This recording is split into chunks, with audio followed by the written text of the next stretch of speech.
Muy buenas tardes, mi nombre es Wilkin Román y estoy aquí en compañía de Viviana Torres Mestey, escritora, periodista, diseñadora, fotógrafa, profesora Y que hace universitaria, muchas cosas para eh, sobrevivir. una persona muy talentosa y que desde muy joven se ha venido destacando en diferentes facetas, eh, y que yo he tenido siempre un buen oído para oír sobre ella de forma positiva. Así que para mí es muy grato estar con ella hoy. Gracias por Hoy el es espacio. 27 de junio del 2026. Estoy en sustitución de Daniel Nina en un programa más del Post Antillano, el Club de Lectores, temporada 15, episodio 22, auspiciado por Sulmari Alberio y Jesús Morales. Viviana, Un placer. bienvenida. Gracias, gracias. Gracias por el espacio. Viviana hace cine, Viviana hace teatro, Viviana escribe cuentos. Aquí tenemos dos de sus libros.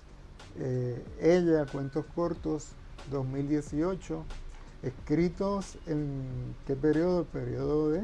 El huracán María.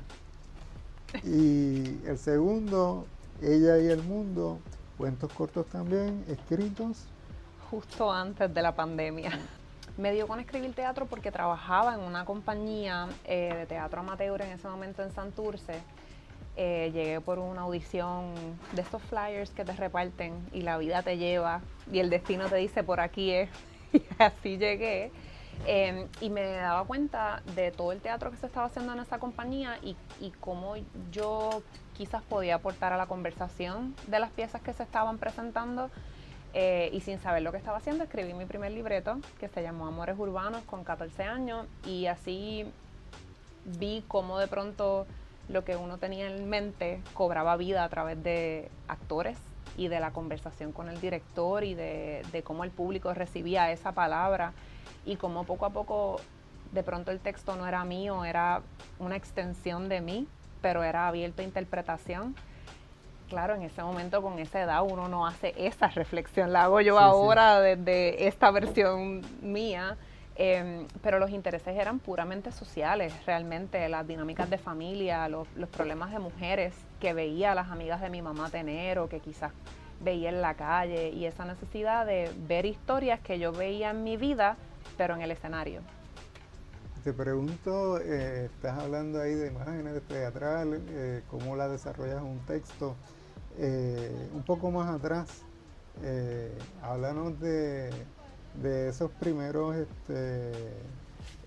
performance, teatros que de una forma u otra fueron previos a ese teatro, que de una forma fue desarrollado en una compañía teatral. El que no fuera en una compañía teatral, que fuera con tus compañeros, ya fuera para graduarse, hicieran una obra de teatro para el día de la graduación, algo. Pues mira, el teatro siempre ha estado en mi vida de alguna manera u otra. Yo soy hija de profesores y me crié en la UPR Calley y iba mucho a los salones de teatro, veía todas las obras de la universidad siendo muy pequeña, y todo lo que era Federico García Lorca, René Marqués, y obviamente sin entenderlo, lo veía y me gustaba la dinámica. Y así quizás en la escuela superior sí hice del Quijote alguna vez, pero no era algo que yo pensaba que podía ser una carrera o que era algo a lo que yo me iba a dedicar, ¿verdad? En la adolescencia es un periodo de mucha incertidumbre sobre lo que uno quiere hacer, lo que uno es bueno, y en esa misma búsqueda, eh, teatro, baile, no era algo que yo hacía o me dedicaba o tomaba clases en la escuela, ni mucho menos, pero sí me crié en una familia que me llevó al teatro todo el tiempo desde muy pequeña. Yo era público de ballet, mi tío es artista plástico y el ir a los museos, el tener esa experiencia cultural era bien común en mi crianza. Y por eso cuando se me dio esa oportunidad de esa audición, de ese flyer, que de pronto mi papá me dice, mira, a lo mejor, pues yo estaba empezando a tomar talleres en ese momento con Johanna Rosalí, tenía Okay. 12 años, y con Carlos Santiago en una academia de Caguas, tomé unos cursos, digamos, de uno de dicción con Johanna, uno de actuación con Carlos Ruiz, movimiento corporal, y de pronto todo eso se estaba cuajando a la par de mi entrada a esta compañía de teatro, entre los 12 y los 14 años. Y ya de ahí fue como un efecto bola de nieve, y a los 16 estaba haciendo una obra en Bellas Artes, un libreto mío, filmando papeles que no debía haber estado filmando, solo porque el arte me llamaba y porque fue algo que fui descubriendo en el camino. Yo siempre digo que es accidentalmente, pero pues por fuerzas del destino quizás. En tu niñez, bien temprana, ¿qué maestros, qué figuras familiares, tus abuelos, tus tíos, tu tía, hablas de un artista plástico en la familia, te llevaron a apreciar o a tener un aprecio por las bellas artes particular? Sí, bueno, mi tío Oscar Mestey es artista plástico y también creciendo veía cuando tenía exhibiciones en los museos. Era algo que me llamaba mucho la atención, sobre todo porque mi mamá tenía sus cuadros en la sala, y el entender que el cuadro estaba en la sala pero también estaba en un museo, era como la persona, como el autor era parte de la obra, también era algo que yo veía mucho de niña. Artistas así particular los fui descubriendo cuando entré más bien en el teatro, porque como te digo, no era algo, yo no soy de una familia teatrera, yo soy de una familia de profesores, y mi mamá es bióloga y mi papá es matemático. Lo que pasa es que son personas con una sensibilidad artística. Mi mamá es fotógrafa. Cuando yo empecé en teatro, mi papá empezó a hacer las escenografías de las obras que yo escribía. Entonces yo creo que quizás no había una referencia directa de una persona en particular, pero sí una apreciación por lo que el arte y la cultura y la sensibilidad de esas disciplinas aportaban a mi vida, a mi familia, como yo veía eso a mi alrededor. Sobre todo en esos cursos en la universidad donde yo me colaba así de oyente. Te pregunto, esa obra de teatro que hiciste a los 14 años, ¿cuán importante fue tu papá?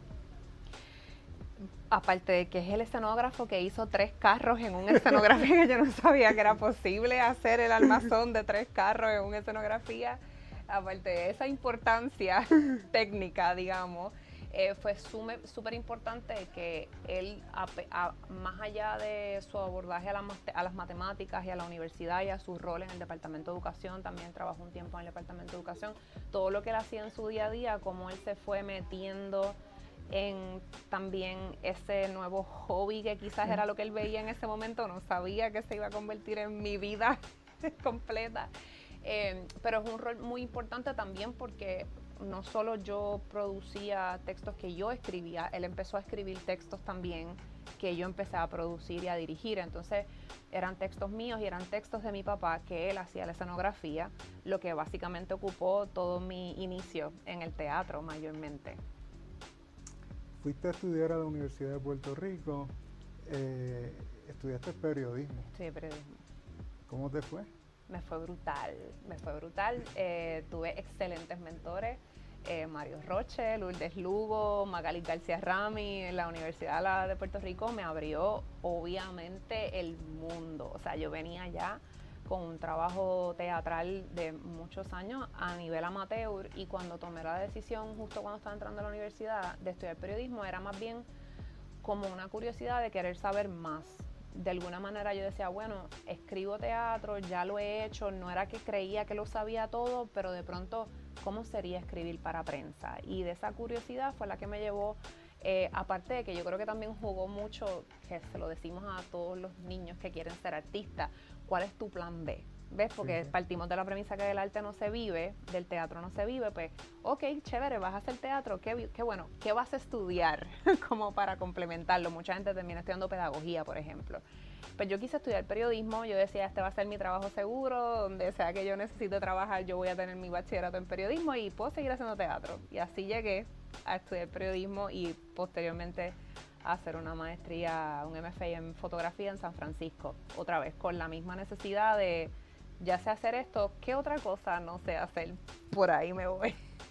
Hazme la conexión de cómo conectas tus capacidades, tus conocimientos en teatro con tu maestría y con tu bachillerato. Principalmente la investigación. Yo creo que es la pega de todas las disciplinas que yo practico, es la investigación, porque para uno escribir dramaturgia y para uno actuar y para uno interpretar un personaje, uno se tiene que meterle cabeza en investigar, en estudiar, en asumir otro universo que se crea dentro de ese texto. Y eso pues lo empecé a hacer como muy instintivamente en la adolescencia porque no nos dan las herramientas de investigación en la escuela. Luego en la fotografía también, yo me especialicé en fotografía artística mayormente, y dentro de la fotografía artística mis nichos son el autorretrato y el fotomontaje. Entonces trabajé mucho en esos estudios en San Francisco, investigación fotográfica, el cómo producir trabajos fotográficos pero con un sustento. En mi tesis de maestría, por ejemplo, yo trabajé una autoetnografía a través de los autorretratos y entonces ese enlace también pedagógico, académico con la práctica artística. Y de entre el bachillerato y la maestría también ya había empezado a dar clases en la universidad. Empecé en UPR Calle, llevo casi 16 años dando clases en diferentes universidades y como la educación y la investigación fueron entonces pegando todo. Y para hacer autorretratos las habilidades actorales me funcionaban un montón, pero para conceptualizar la fotografía, las habilidades investigativas era lo que me ayudaba. Y así terminé. El manejo de fuentes, el complejizar un problema que parece simple a la vista, pero cómo lo podemos contar en una historia que no sabe Transformar en imagen. Transformar en imagen, el lenguaje no verbal. Fue algo bien importante el haber descubierto el lenguaje no verbal en la maestría, fue donde realmente me hice bien consciente de los colores, esa conciencia del diseño, que es lo que me llega posteriormente a hacer el doctorado en diseño, porque no es el diseño desde un diseño gráfico, digamos, es el diseño en cómo funcionan las cosas, cómo se le buscan soluciones utilitarias a problemas que te plantea el arte y a través del diseño lo resuelve. Entonces aquí estamos, Wilkin, con todo ese revolú. Sabes que todo lo que estás hablando me resulta bastante familiar porque yo suelo hacer unas entrevistas sobre proceso de trabajo y yo le llamo creativo investigativo. Y yo estudié antropología, como te comentaba, pero son entrevistas, fíjate. Y en el programa de antropología en Salamanca estaba en un programa de comunicaciones y sociología. Así que por eso cuando te estoy oyendo, estoy como que hace rato, hasta con lo de Argentina, me estoy sintiendo que sí, estamos casi pululando en los mismos caminos, ¿no? Ajá, en los temas, en los mismos temas, sí. Háblame de el desarrollo en ese periodo en que estás haciendo periodismo, estudiando periodismo en Puerto Rico, y la experiencia universitaria y cómo esa experiencia universitaria en Río Piedras te marca dentro del contexto de lo que quieres hacer, de lo que estás haciendo en ese momento, cuáles eran las cosas importantes en ese periodo como estudiante, en lucha estudiantil. Yo me gradué con la huelga del 2010. Yo me gradué en una tarima, con los portones cerrados, en la calle, con los 11 recintos, con una bandita que decía Ciudadanos Responsables, hecha en cartón. Esa fue mi graduación de la UPI. Ese es el periodo en el que yo estudio en la universidad. Es un periodo de mucho conflicto. Es un periodo también de transición, porque es un periodo donde todavía no existían las redes sociales, donde todavía teníamos el teléfono de darle varias veces a una tecla para tener una letra en un mensaje. Así que la tecnología no era algo que era un tema de conversación. Nosotros teníamos las computadoras de escribir normal y hacíamos investigaciones en la biblioteca y buscábamos los libros y las fichas y las microfichas también. O sea, era todavía, siento yo, que lo que nosotros conocíamos como la Universidad de Puerto Rico en ese momento, pienso yo. Y como mencionaba ahorita, yo creo que los mentores que tuve fueron fundamentales. Lourdes Lugo como profesora, yo tomé todas mis clases de periodismo con Lourdes y tenemos ese chiste de que yo era la reincidente porque yo me colgaba y no importaba, yo me matriculaba al otro semestre porque yo veía como los compañeros le huían y yo quería estar ahí porque si yo quería ser buena periodista yo tenía que estudiar con buenos periodistas y ese era realmente como nosotros en COPU, específicamente en ese momento, ya no se llama COPU, ahora es fácil, pero como COPU era esa conciencia de que quizás en la UPI no teníamos todas las herramientas tecnológicas que tenían otras universidades que tenían programas de periodismo, pero sí teníamos unos docentes excepcionales y cómo aprender de esas mentes que teníamos ahí. Y con Mario Roche hice un estudio independiente siendo estudiante de la UPI en WKQ y cubrimos las elecciones también con Mario en un seminario que se llamaba Prensa, Elecciones y Democracia. Y estar en la calle y cubrir esas elecciones particularmente fueron históricas. La primaria entre Rosselló y Fortuño fue un ejercicio que yo tuve que hacer para una clase, por ejemplo. Lourdes Lugo nos mandaba a tribunales a cubrir casos criminales de gente que nosotros no sabíamos quiénes eran y estar allí en el tribunal tomando notas para hacer un trabajo para clase. Era bien hands-on, como diríamos. Y en mis últimos años también empecé a hacer un internado en el Nuevo Día y de ahí es que me quedo trabajando en el Nuevo Día. Una vez termino el internado, me quedé trabajando casi 2 años estuve en el Nuevo Día, gracias a lo que aprendí en la Universidad de Puerto Rico y ese eslabón que me llevó. ¿Cogiste clase con Magali? Cogí clase con Magali justo antes de que se retirara. ¿Cómo fue esa experiencia? Maravillosa, porque los docentes tienen tanto que ver en los procesos de enseñanza y 16 años después de yo ser docente, estoy bien consciente de eso, porque muchas veces no es el tema, es cómo te lo enseñan o cómo te lo plantean. Y Magali hablaba del periodismo y de la labor periodística con una responsabilidad que todos nosotros la sentíamos. O sea, esto no es... Magali García Ramis. Magali García Ramis. Con responsabilidad, el cómo trabajar el periodismo dentro de la literatura y el contexto de la literatura, pero Magali es periodista también. Y el tenerla allí, simplemente escucharla hablar, era una clase de sus experiencias. ¿Y terminaste escribiendo cuentos con posterioridad? Y terminé escribiendo cuentos. En el Nuevo Día trabajaste 2 años, de ahí partes a estudiar la maestría. A la vez. Okay. Mientras empecé en un programa que era híbrido en San Francisco porque tenía ese trabajo en el Nuevo Día, entonces volé para mi propuesta de tesis y tomé la clase de Historia del Arte. Fue un internado de verano en Italia, que también fue una experiencia que me cambió la vida. En la UPI tuve la oportunidad de tomar una clase de teatro en Londres. O sea, yo dije, yo voy a estudiar, de verdad. Yo voy a aprovechar y todo lo que hago ahora se lo debo a esos años también en los que uno como estudiante a veces no se da cuenta las posibilidades que uno tiene cuando está en el salón con gente brillante que le puedes hacer preguntas. Por eso me frustra tanto cuando a veces escucho, no, es que mis estudiantes no me hacen preguntas, o no tienen dudas, o no leen. Yo digo, si supieran los profesores que tienen al frente y todo lo que pudieran aprender solo con conversar, es otro mundo. Cuando tomaste el curso con Magali, ya habías leído Felices Días que iba a ser. Claro. ¿Qué etapa de tu vida? La universidad también. Sí. Es una literatura política, ¿no? Has hecho teatro político, has hecho cine político. Háblanos un poco de La Lolita, háblanos de cómo se inicia en el teatro performance en la calle y cómo lo transformas en cine.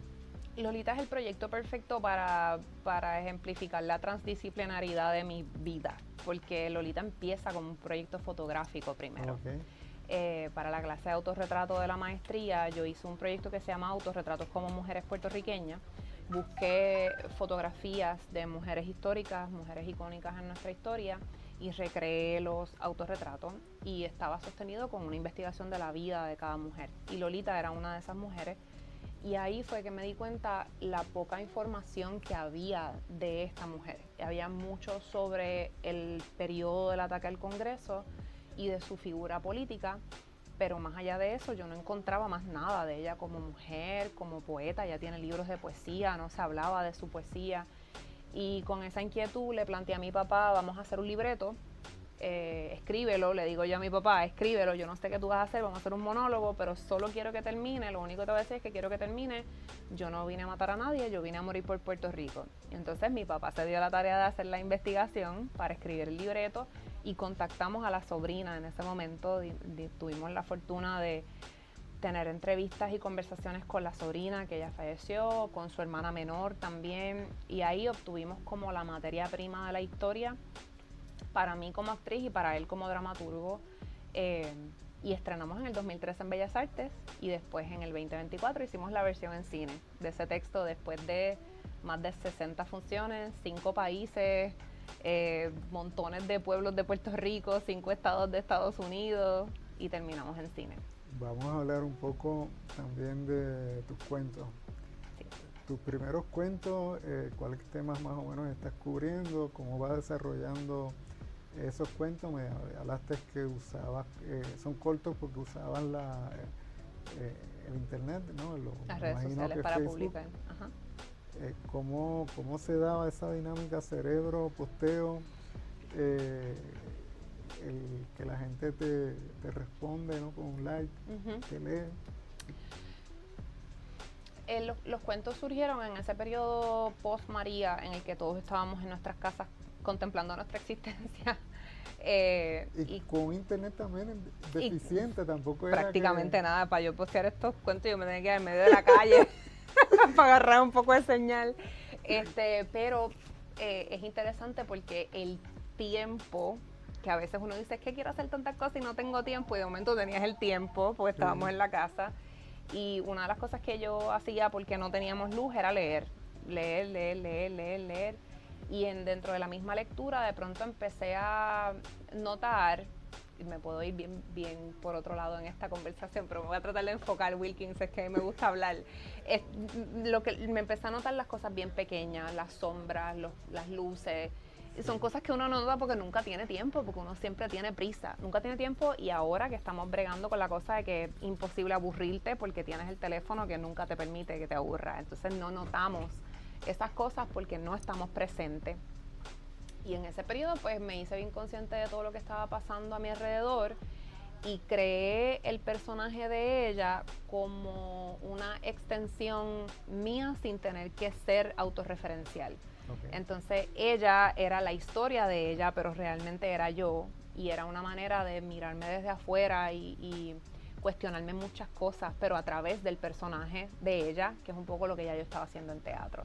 Entonces estos cuentos cortos es ella, una mujer que está viviendo, habitando el mundo, y pues temas como lo que es la maternidad, el ser madre o no ser madre, los ataques de pánico, la salud mental, la vida en pareja, la vida en no pareja, todas esas cosas que son muy burdas si no se poetizan, eran las que me llamaban la atención, el contarlos, el narrarlos, porque siempre a veces pensamos que para hacer una historia tiene que ser una cosa bien fantástica, y a veces en el día a día pasan cosas bien interesantes, y sobre todo en cómo uno las narra, ahí es que está lo interesante.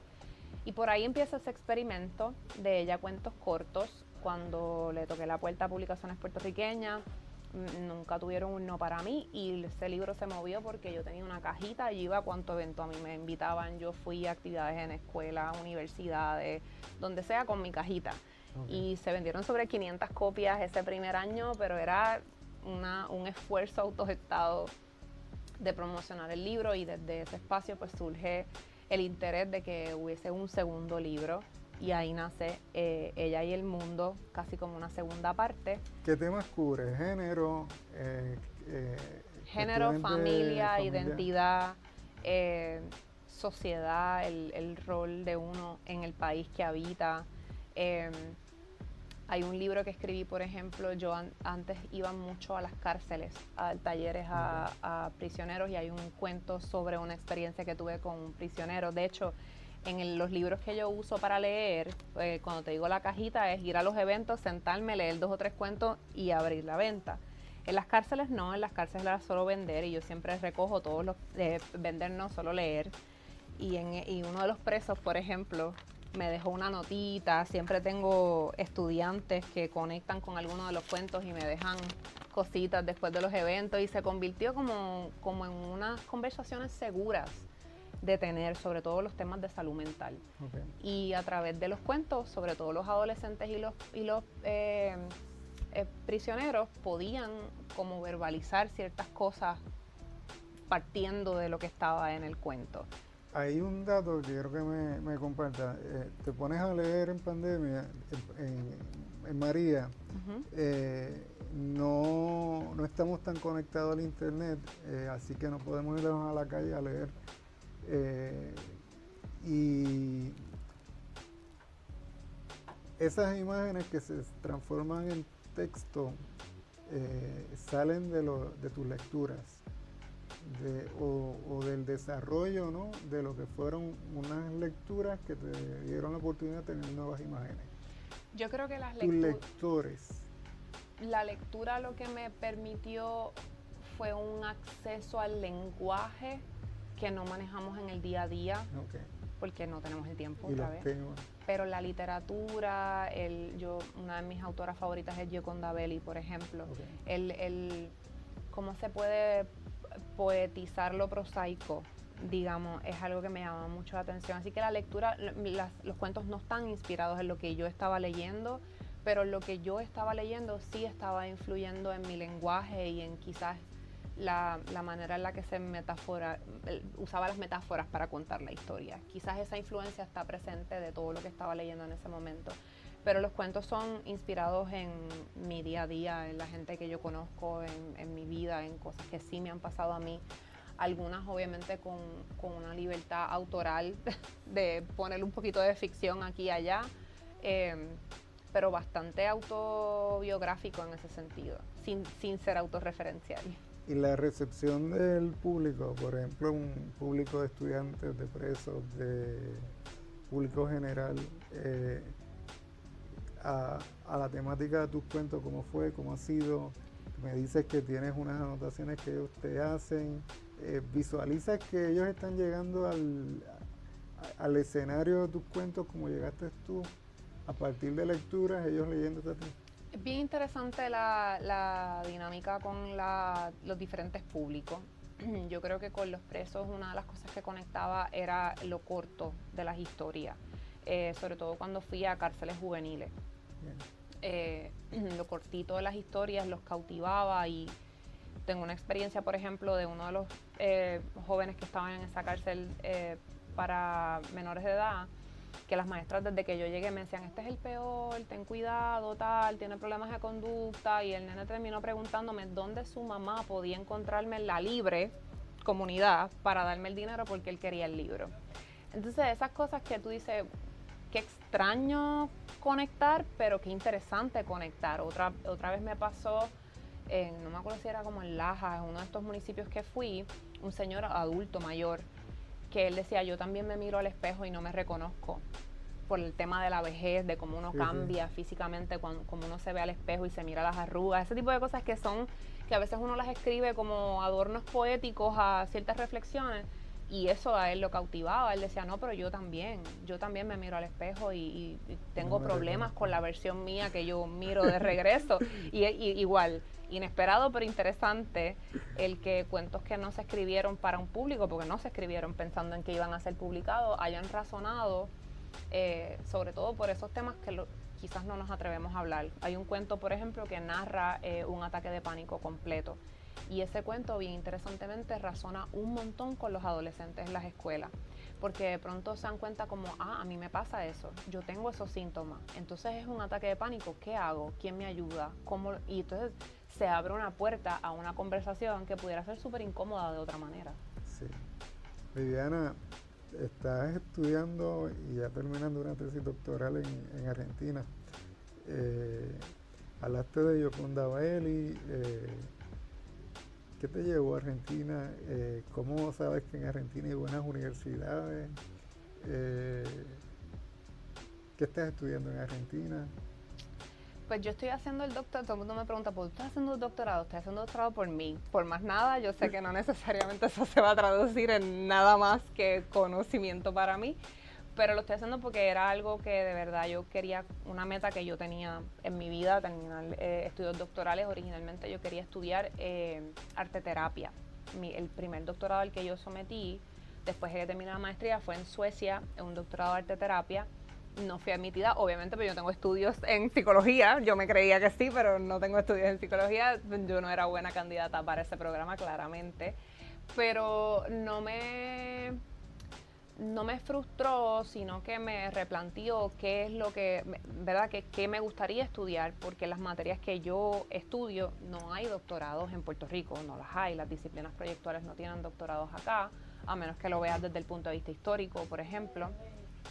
Y entonces pues, seguí buscando información para ver dentro de la fotografía, dentro del diseño, dentro de materias que ya yo conocía, cómo podía quizás acceder a estudios doctorales. Y ahí encuentro el programa de diseño de la Universidad de Palermo, que era un programa para extranjeros, y sometí y entré al programa, y ha sido bien interesante cómo me ha cambiado la manera de ver la vida, el mundo, de complejizar el mundo, digamos, quizás de una manera que yo digo, si tú no accedes a la filosofía, tú no vas a entender el struggle de hacer una tesis en filosofía, el PhD, porque quizás objetos que nosotros manejamos como literatura, diseño, arte, desde la proyectualidad de las maestrías o de los bachilleratos, nos quedamos en el proyecto.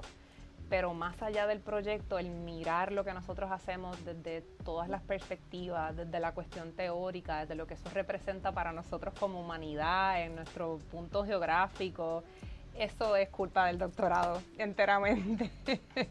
Y el doctorado entonces en diseño, ¿llevas estudiando desde cuándo? ¿Cómo ha sido tu experiencia con otros compañeros extranjeros dentro de ese programa? Que me hablaste un poco de esa experiencia. Sí, el doctorado es en diseño. Yo empecé presencial en Buenos Aires. La pandemia nos llevó a la virtualidad y nos dejó en la virtualidad a todos los doctorandos. Es un programa para latinoamericanos mayormente. Empecé en el 2020, justo antes del lockdown, justo antes de irnos a la pandemia como tal. Y una de las cosas más interesantes ha sido no solamente conocer gente de otros países, sino también ver qué se está estudiando en otros países y cómo se está estudiando. Entonces de pronto ver esas posibilidades, como te contaba, de tesis para mirar objetos de pueblos originarios, las vasijas, o de pronto cómo las haciendas coloniales se convirtieron en bed and breakfast y cómo ese diseño cambia. Esos son los temas de estudio de investigación de Palermo. Y eso a mí me volaba la cabeza. Yo decía, ¿por qué en Puerto Rico no estamos mirando nuestro teatro, nuestro arte plástico, nuestros gráficos? ¿Por qué no los estamos estudiando de esta manera, no? Y yo creo que el tener ese acceso a ver cómo en Latinoamérica no solamente se hacen proyectos, sino también se investigan los proyectos o los objetos de estudio de los proyectos, permite no solamente dar cuenta de las cosas que se están haciendo para la posteridad, sino también entender lo que nosotros nos estamos haciendo, sobre todo en este momento de la inteligencia artificial, donde materias proyectuales como el arte y el diseño, de pronto estamos en una incertidumbre de qué es lo que nosotros como seres humanos vamos a aportar ahora. Y mirarlo desde la investigación, con ese sustento teórico y con esa quizás lupa investigativa desde el doctorado, es pensar en eso también, no es solamente mirar atrás, es cómo, qué espacio vamos a ocupar en el futuro. Sí. Yo tengo una idea de que vamos a ocupar un espacio importante, porque yo recuerdo cuando hablaba con compañeros en Salamanca, y especialmente con el compañero que le decía que había estudiado en Salamanca, que era indígena. Recuerdo que de lo primero que él me dijo que hizo su comunidad fue hacer una página web con información sobre su comunidad, con fotos de su comunidad, con videos de su comunidad. Y porque querían, ¿no?, que en otras partes del mundo los conocieran. Y yo creo que nosotros vamos a hacer uso dentro de ese contexto de las nuevas tecnologías, y así ha ido así siempre, ¿no? La humanidad ha ido desarrollando nueva tecnología y no ha desaparecido. O sea, lo que hemos hecho es uso de las nuevas tecnologías, y otros han rechazado el uso, ¿no? Y eso también tiene sus implicaciones, ¿no?, el rechazo del uso. Pero yo creo que que va a ser positivo, no lo veo tan negativo. No, fíjate, yo no lo veo negativo, pero sí siento que es necesario entender qué rol nosotros jugamos. Y dentro de mi tesis sí, yo inevitablemente estoy trabajando la inteligencia artificial, mirando mi objeto de estudio en cómo quizás va a pasar a un contexto más artesanal, donde se va a continuar haciendo, pero es interesante porque estamos entonces hablando de lo artesanal como un producto digital, que no es con inteligencia artificial. Entonces ya lo digital se tiene que empezar a considerar artesanal de alguna manera, si lo común o la masa va a ser inteligencia artificial. Entonces las capacidades también de nosotros como seres humanos que nos hacen vigentes, es bien interesante la conversación, porque académicamente se dice, una de las cosas que nos va a separar, que nos va a mantener vigente, es la creatividad, la alfabetización visual, el error humano y el olvido. Esas 4 capacidades que son profundamente humanas. Viste que yo no recuerdo la fecha de hoy. Eso es irreplicable. La vi 3 veces. Pero es interesante porque no dice, la inteligencia artificial no olvida, borra. Pero el olvido es importante para la memoria colectiva, para el aporte colectivo. Y esas cosas pues se miran desde los estudios doctorales, no creo que haya otro contexto, otro nicho en el que tú te sientas realmente a pensar en estos problemas, y ahí es que yo le veo el valor a esos tipos de investigaciones, ¿no? Me hablaste también que tienes una novela por ahí corriendo, y qué te lleva a la novela, ¿por qué ves en la novela una manera de expresión artística? Mira, la novela particular se me hizo necesaria cuando empecé a recibir retroalimentación de los cuentos sobre el personaje particularmente, porque yo decía, bueno, lo que pasa es que yo quiero quizás trabajar más la ficción, pero ya estos 2 libros tienen una carga biográfica que no me sentía cómoda tomándome otras libertades de ficción, digamos, porque como cambiaría un poco la dinámica. Así que sí tengo en mente cerrar este personaje, digamos, con un libro más. Tengo Ella, cuentos cortos, Ella y el mundo, y el tercero se va a llamar Ella y el universo, y con eso cierro esta trilogía. Y la novela viene desde esa necesidad de querer un poco explorar otras cosas de ficción y de fantasía. Se llama Lorena, la de los labios color manzana. Es un país inventado. He inventado todo un sistema político porque se desarrolla en unas elecciones que se da una corrupción, y ella es una periodista investigativa que trabaja esa corrupción en este país X, en este mundo X que se ha inventado, para no hacer referencia, pero sí amistades que son abogados me han dicho como que sí, eso políticamente se puede, sí, eso en unas elecciones funciona, que he tratado de informarme y escribir desde un espacio que sea verosímil también dentro de la ficción. Así que ese es, después de la tesis viene este tercero, después viene es como yo digo, la lista de prioridades, pero también que me haga sentido a mí como autora en el orden en el que voy publicando las cosas y lo que eso dice de mi trabajo también. Fíjate, yo hago unas preguntas a veces, ¿no? que tienen que ver con la correlación entre desarrollo profesional, formación educativa, y sin proponérmelo, creo que esa pregunta que suelo hacer, ¿no? O esas preguntas que suelo hacer están enmarcadas dentro del contexto de preguntarte de la novela.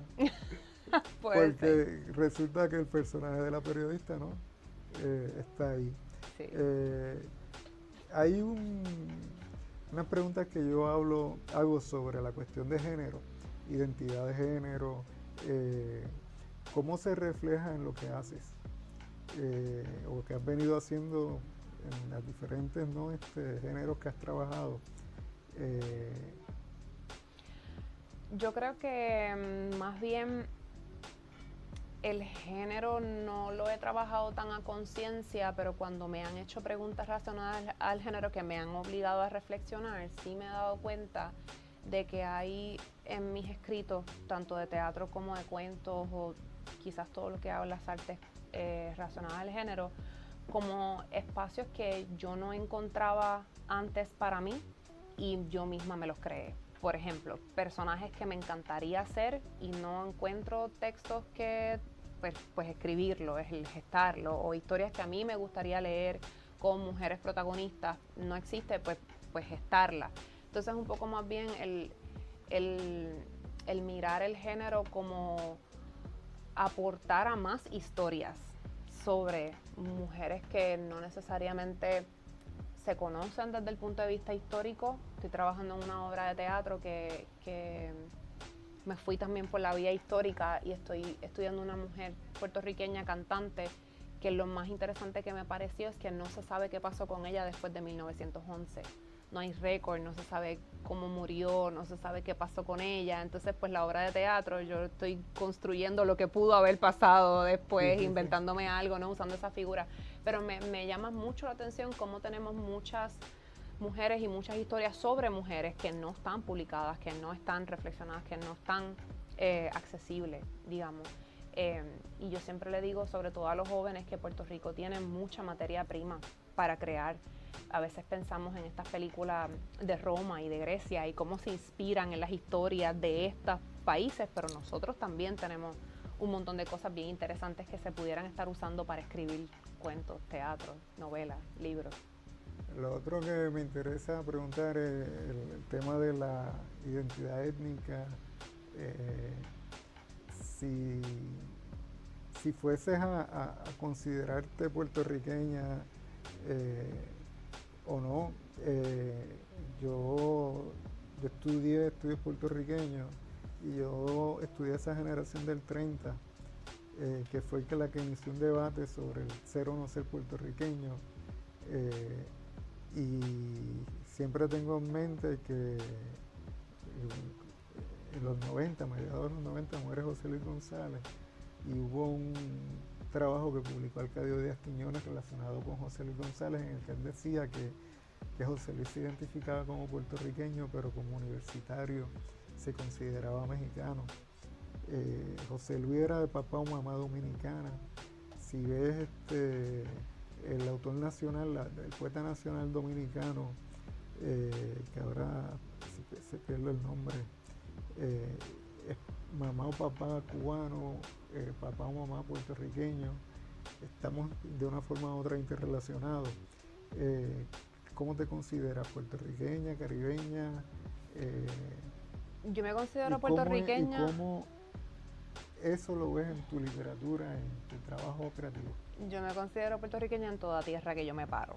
Y mira que yo he viajado a este mundo. Y siempre acompaño mi nombre con Puerto Rico. Donde quiera que yo voy a hacer una exposición de fotografía o voy a presentar mis investigaciones o mis conferencias, siempre tengo mi banderita de Puerto Rico en cualquier lado. Y pienso que eso es importante porque en muchos escenarios internacionales donde yo me paro, y no me refiero necesariamente a teatro, aunque también, casi siempre yo soy la única puertorriqueña en estos lugares, ¿no? En estos congresos de investigación o en estas exposiciones internacionales. Casi siempre yo soy la única puertorriqueña. Y si voy a ser la única, pues para mí es bien importante que se sepa, incluso que Puerto Rico va hasta más importante que mi nombre, porque no es Viviana Torres Mestre la que se está parando en esos lugares, es Puerto Rico, a través de mi trabajo o lo que sea. Y eso es bien importante y creo que me lo inculcaron mis padres desde pequeña. Yo nací en cuna independentista, eso no es misterio para nadie. Yo me crié en cuna independentista, o sea, yo he estado en todas las protestas posibles desde la barriga de mi madre. Así que puertorriqueña siempre considerada puertorriqueña. En tu trabajo se refleja mucho. Hemos ya hablado, ¿no?, de el cine, teatro, y de cómo has integrado, ¿no?, la figura de Lolita y cómo de una forma u otra, ¿no?, ha sido quizás el referente por el que más se te pueda conocer hoy en Puerto Rico. En la calle, en la militancia en la calle, me parece que creo que fue un 8M, desarrollaron un performance, no sé si está vinculado a tu trabajo. Las Lolitas es un colectivo que se inició en el 2019 cuando se celebró el centenario de Lolita Lebrón. Ya yo llevaba bastantes años haciendo el monólogo, así que en ese momento, en el 2019, se hizo una gran marcha en el Viejo San Juan y yo me vestí de Lolita, me pidieron vestirme de Lolita, se le cantó el himno, se hizo toda una actividad artística. Este año en el 8 de marzo hubo una convocatoria a las Lolitas nuevamente y me hacen el acercamiento para que yo encabece la marcha como la figura de Lolita. Y en esta ocasión fue muy loco la respuesta en las redes sociales. Creo que no era algo que estaba tan presente antes, pero este año particularmente hubo mucho odio hacia nosotras en las redes sociales, particularmente hacia mi persona, haciéndome artes con inteligencia artificial, memes con un montón de barbaridades, comentarios espantosos que ahí tú dices, ¿todavía esta es la mentalidad de mucha gente en Puerto Rico? Sí, todavía lo es. Y todo se dio a partir de este año, de esa marcha del 8 de marzo, que para mí fue hermosa visualmente. Obviamente yo no la veía porque yo estaba al frente, pero luego que veo las fotos y los videos, creo que fue bien simbólico y bien importante que se hiciera en el contexto en el que se hizo. Pero el colectivo Las Lolitas son mujeres voluntarias de todo Puerto Rico, de diferentes disciplinas, que asumen el uniforme de alguna manera, ¿no? En esta lucha simbólica no solamente de género, sino por los ideales que Lolita defendía y los que representaba. Y yo humildemente he caído ahí realmente porque he sido la actriz que ha interpretado el personaje y hay como bien dice, un imaginario de cómo se ve Lolita en el uniforme, y esto, tú buscas en Google Lolita Lebrón 1954 y salen las fotos de nosotros. Sí. Entonces ya creo que me he hecho inconsciente de esa responsabilidad que tengo. No lo hago en todas partes, pero cuando lo hago bien consciente de todo lo que puede venir, que fue lo que pasó este año, a consecuencia de. Yo creo que en estos 2-3 años está dándose como un retroceso, donde Totalmente. se desea retrotraerse, ¿no?, a aquellos periodos oscuros, ¿no?, o nefastos o blancos, que no tienen que ser oscuros, en el que se calpeteaba, se degradaba a las personas por sus ideologías políticas y a veces inventadas. Y quizás eso un poco es lo que esa experiencia reflejó de estos 2 años, últimos años. Te lo digo porque es algo que se ha venido hablando, ¿no?, en América Latina, en España, estamos en retroceso. Y creo que hay razones para temer, ¿no? Yo estoy de acuerdo contigo. Muchos jóvenes, esto lo decía hace poco, los oía y me resultaba, ¿de dónde sacan esta idea, no? O sea, sí, hay razones para temer, fíjate, pero yo visibilicé incluso en publicaciones en redes sociales todo lo que estaba saliendo, todo el material que estaba saliendo de memes, de cosas con inteligencia artificial, de comentarios. Yo decidí visibilizarlo, porque si hay mucho que temer, el temor es una cosa, el miedo es otra. Entonces yo no quería sentir miedo y llegó un punto que empecé a sentir miedo. O sea, era casi un mes. Yo estuve casi un mes recibiendo comentarios espantosos en mis redes sociales, hasta que al mes yo dije, no, yo voy a apagar la función de los comentarios. Yo no puedo levantarme todas las mañanas a leer una cosa de odio. Yo puedo tener la inteligencia emocional para saber que no es conmigo, pero yo no quiero estar leyendo esto todos los días, y apagué la función de comentarios en esa publicación en particular, porque ya era demasiado. Entonces, temer por lo que eso puede representar para nuestro futuro y lo que eso comunica de quiénes nosotros somos es una cosa, pero tenerles miedo a ellos particularmente, que se esconden detrás de un teclado y de un teléfono para odiar algo que no conocen y que ni siquiera saben de lo que están hablando, el famoso comunista, vete pa' Cuba y Venezuela, tú sabes, que tú dices, pero ¿de qué tú me hablas? Entonces a veces uno se ríe, pero por otro lado es como que, pero es que ellos lo están diciendo en serio, ellos se lo están viviendo, ellos se lo creen, y eso es lo que da miedo. Por eso, eso es lo que da ¿de miedo? dónde sacan, no? Esas ideas, No, a nosotros en esto del 8 de marzo de este año nos mandaron a fregar, nos mandaron a lavar ropa, que cuánta comida estaba sin hacer ese día en esa marcha, o sea, comentarios que tú dices, wow, en el 2026, Sí, de verdad, sí. Sí, está bien, o sea, a nivel de, por ejemplo, en España se discute, ¿no?, el ascenso de las derechas y en las izquierdas se plantean si es adecuado o no convocar elecciones dentro del contexto en el que esos ascensos se están dando y en el que vienen de olas ganando. Cuando ellos saben que una de las implicaciones es el ostracismo político. Esta gente viene a suspender partidos políticos, a meter presos gente que participa hoy de la democracia de forma legítima. Y nada, y por eso un poco te lo comento, las olas del 8M, desde mi perspectiva, son generadas en México, España y Argentina. Y Argentina, claro. Y yo las he seguido y cuando te oigo, pues te entiendo, ¿no? Porque dentro de ese contexto tengo ese otro trasfondo que es el de España, que lo sigo mucho, ¿no? Hay todo un debate, ¿no? De, mira, o empezamos a hacer políticas de izquierda con la misma efervescencia que ellos quieren imponer políticas de derecha, o cuando vayamos a elecciones esa gente se va a imponer, y si esa gente se impone, vamos a ir presos. O sea, las izquierdas van a desaparecer.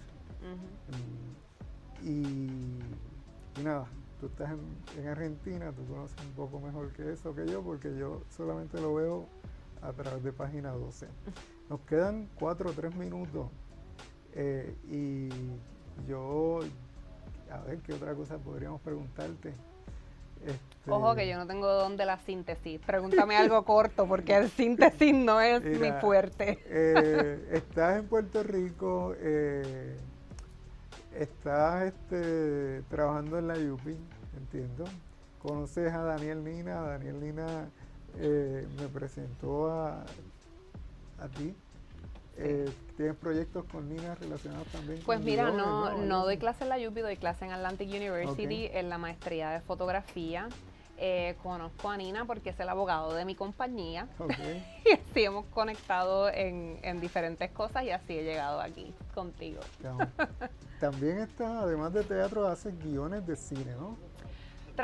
Bueno, yo pienso que toda la gente que trabaja arte en Puerto Rico hace muchas cosas. Sí, yo trabajo guiones de cine, trabajo guiones de televisión también, trabajo episódico, guiones de episodio, escrito para televisión, para cine, para teatro, literatura, periodismo. Ahora escritura académica, que es la más que estoy sufriendo. Pero sí, de todo un poco escrito. Y Atlantic University está en Guaynabo. Pues nada, me alegro mucho.